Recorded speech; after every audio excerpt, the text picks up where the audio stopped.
BNP নেতা জনাব মির্জা আব্বাস অসুস্থ এবং এই অসুস্থতাকে কেন্দ্র করে বিএনপির লোকজন যে নোংরা রাজনীতি শুরু করেছিল, এটা কতটা ডার্টি পলিটিক্স করে মির্জা আব্বাসের অসুস্থতা নিয়ে বিএনপির রাজনীতি দেখলেই বুঝবেন যে বিএনপির লোকজন একযোগে নাসিরউদ্দিন পাটোয়ারির বিরুদ্ধে ঝাঁপিয়ে পড়েছিল। নাসিরউদ্দিন পাটোয়ারিকে পারলে তারা এখন বাসা থেকে ধরে এনে ফাঁসিতে ঝুলায়। নাসিরউদ্দিন পাটোয়ারির কারণেই মির্জা আব্বাস অসুস্থ, নানান কিছু। এর মানে মির্জা আব্বাসকে কিছু বলা যাবে না, তার সমালোচনা করা যাবে না, বা নাসিরউদ্দিন পাটোয়ারির যে প্রচারণার স্টাইল, যে রেটরিক, এগুলো বলা যাবে না অমুক তমুক। কতটা নোংরা রাজনীতি। এবং দেখবেন যে মির্জা আব্বাস সাহেব অসুস্থ, যেখানে জামাতের লোকজন, এনসিপির লোকজন মির্জা আব্বাসের জন্য দোয়া করছে যে আল্লাহ আব্বাস ভাইকে সুস্থ করে দিন। গুরুত্বপূর্ণদের মধ্যে সবার আগে আমিরে জামাত, বাংলাদেশ জামাত ইসলামীর আমির, জাতীয় সংসদের বিরোধী দলীয় নেতা ডাক্তার শফিকুর রহমান মির্জা আব্বাসকে দেখতে গিয়েছেন। বিরোধী দলের আচরণ যখন এইটা, তখন বিএনপির লোকজন সবাই একযোগে দায়ী করছে নাসিরউদ্দিন পাটোয়ারিকে। শুধু নাসিরউদ্দিন পাটোয়ারিকে না, তারা বলছে নাসিরউদ্দিন পাটোয়ারিকে প্রশ্রয় দেয় জামাত, মানে বাকি আছে নাসিরউদ্দিন পাটোয়ারিকে মারা। দিনভর আমি দেখেছি অসুস্থতার পর থেকে এমন কোনো নোংরামি নেই নাসিরউদ্দিন পাটোয়ারির বিরুদ্ধে যেটা বিএনপির লোকজন করেন। এমনকি বিএনপির উচ্চ পর্যায়ের লোকজন যারা বিএনপির প্রতিনিধিত্ব করে মিডিয়ায়, টকশোতে, তারাও এটা করেছে। তো দর্শক, কিন্তু বিএনপির চেষ্টা ব্যর্থ হয়েছে। বিএনপির চেষ্টা যে ছাপরিগিরি, এটা যে মূর্খতা, এটা এস্টাবলিশড হয়েছে যে না, নাসিরউদ্দিন পাটোয়ারি স্লেজিং এ অথবা তার যে রেটরিক মূলক বক্তব্য, এতে এর সাথে মির্জা আব্বাসের অসুস্থতার কোনো সম্পর্ক নেই। মির্জা আব্বাস একজন বয়োবৃদ্ধ মানুষ এবং হিউজ প্রেশার তার উপর। তিনি এমপি এবং মন্ত্রী, তিনি প্রধানমন্ত্রীর উপদেষ্টা, ওটা মন্ত্রীর মর্যাদা, ফুল মন্ত্রী। তার মধ্যে আবার তিনি একজন চেইন স্মোকার এবং তিনি রোজা রাখেন, আগে থেকেই ডায়াবেটিক্সের রোগী, নানান সমস্যা তার আগে থেকেই আছে। অতএব এই পরিস্থিতিতে যেটা হয়েছে মির্জা আব্বাসের ক্ষেত্রে ইটস ভেরি নর্মাল, ডাক্তার এটাই বলছেন।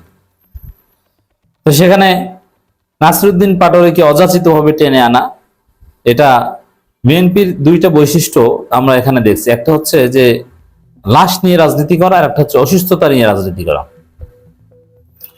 এর আগেও দেখেছি যে সাবেক প্রধানমন্ত্রী দেশনেত্রী বেগম খালেদা জিয়ার অসুস্থতা নিয়েও বিএনপি রাজনীতি করেছে। এমনকি মাননীয় প্রধানমন্ত্রী তারেক রহমানও কিন্তু তা থেকে মুক্ত ছিলেন না। তারেক রহমানের যখন আসার কথা ছিল দেশে, তখন তিনি আসেন নাই। এমন অসুস্থতাটা, এটা তার কাছে মুখ্য ছিল না, রাজনীতিটাই মুখ্য ছিল। এবং অসুস্থতা নিয়ে নানান রাজনীতি করেছেন, আমরা দেখেছি। এখন আবার মির্জা আব্বাসের অসুস্থতা নিয়ে বিএনপি রাজনীতি করছে। কিন্তু দর্শক, মির্জা আব্বাসের ছেলে, তিনি বিএনপির এই প্রজেক্ট মাঠে মেরে দিয়েছেন। তার কাছে প্রশ্ন করা হয়েছিল বা তিনি উত্তর দিয়েছেন, এই যে সোশ্যাল মিডিয়ায় নাসিরউদ্দিন পাটোয়ারিকে দায়ী করা হয় বা ইত্যাদি, এগুলো কিছু না। আসলে তিনি স্পষ্ট করে বলেছেন যে বাবার বয়স হয়েছে, মাগরিবের নামাজ পড়তে গিয়ে দ্বিতীয় রাকাতে তার মাথা ব্যথা শুরু হয়, সেখান থেকে হাসপাতালে নিয়ে আসি। সোশ্যাল মিডিয়া যেরকম কথা ছড়িয়েছে তার সঠিক নয়। মির্জা ইয়াসির আব্বাস মির্জা আব্বাসের ছেলে। এই সোশ্যাল মিডিয়ায় কোন রকম কথা ছড়িয়েছে, ওই যে নাসিরউদ্দিন পাটোয়ারি দায় বা তার প্রেসারে, তার গালাগালিতে অতিষ্ঠ হয়ে এই হয়েছে, সেই হয়েছে, ইত্যাদি ইত্যাদি, কোমায় চলে গেছে, নানান কিছু। আসলে এগুলো কিছু না। তো দর্শক, শুধু এটা না, ডাক্তাররাও এই বিষয়ে যথেষ্ট তথ্যপত্র দিয়েছেন। বিশেষ করে এটা এনসিপির তাদের সাংগঠনিক একটা চমৎকার শৃঙ্খলার প্রমাণ যে এনসিপির নেতৃবৃন্দের মধ্যে যারা ডাক্তার আছেন, তারা নাসিরউদ্দিন পাটোয়ারিকে ডিফেন্ড করেছেন এবং মির্জা আব্বাসের অসুস্থতা নিয়ে জনগণকে অবহিত করেছেন যে এইটা হয়েছে, এটা সিম্পল। একজন যেমন ডাক্তার মাহমুদ মিতু এই বিষয়ে অনেকগুলো সচেতনতামূলক বক্তব্য দিয়েছেন, যাতে মানুষ অযাচিতভাবে, কোনো মূর্খ অযাচিতভাবে নাসিরউদ্দিন পাটোয়ারিকে দায়ী না করেন। ডাক্তার আব্দুস সালাম নামের একজনের একটা লেখা শেয়ার করেছেন, ডাক্তার মাহমুদা মিতু, এনসিপি নেত্রী। তিনি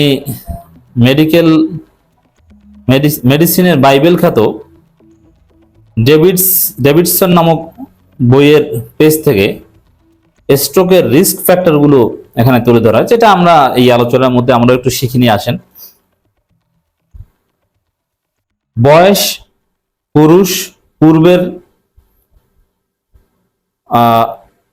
ইভেন্ট, উনি হেভি স্মোকার ছিলেন, ডায়াবেটিসে আক্রান্ত ছিলেন ইত্যাদি। তো এইসব জটিলতা যারা থাকে তাদের ক্ষেত্রে স্ট্রোকের ঝুঁকি ভেরি নরমাল। তো সেটা হয়েছে, মির্জা আব্বাসের ছেলেও কিন্তু একই কথা বলেছেন। কিন্তু আমরা দেখছি যে যাদের মানসিকতার মধ্যে নোংরামি, তারা এখানে নোংরামি করছেন। যাদের কোনো রাজনীতি নাই, বিশেষ করে যারা হতাশ, যারা বিএনপিতেও কোনো মূল্যায়ন পায়নি, তাদের মধ্যে এই নোংরামিটা বেশি। যেমন দেখেন, রাশেদ খান আমার এক স্নেহের ছোট ভাই, গণ অধিকার পরিষদ করতো। এখন ওই ছেলেটার গণ অধিকার পরিষদের সাধারণ সম্পাদক গিরিও গেছে, বিএনপির এমপিও হতে পারেনি। মানে ওর এত কষ্ট করে রাজনীতি করলো, অনেক ত্যাগী একটা ছেলে, অনেক কষ্ট করেছে, অর্থের কষ্ট করেছে, অনেক কিছু করেছে। তো এখন ওর কিচ্ছু নাই, সব গেছে। এমপিও হতে পারেনি, ও বিএনপিতেও ধৈঞ্চা, গণ অধিকার পরিষদেও ধৈঞ্চা।